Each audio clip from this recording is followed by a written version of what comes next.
19 বছর পর ওয়ানডে র্যাঙ্কিংয়ে 10-এ নামল বাংলাদেশ।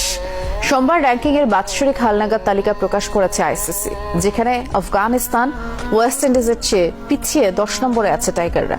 সবশেষ 2006 সালে এই অবস্থায় ছিল বাংলাদেশ। বিপরীতে টেস্ট ও টি-20 আগের অবস্থান 9-এই আছে শান্ত মিরাজরা। গেল এক দশকে টাইগাররা প্রতিষ্ঠিত করেছে তাদের সেরা ফরম্যাট ওয়ানডে। আন্তর্জাতিক সার্কিটে যাওয়া অর্জন তাও এই 50 ওভার ক্রিকেটেই। এই সমীহ আদায় ছিল ধীরে ধীরে।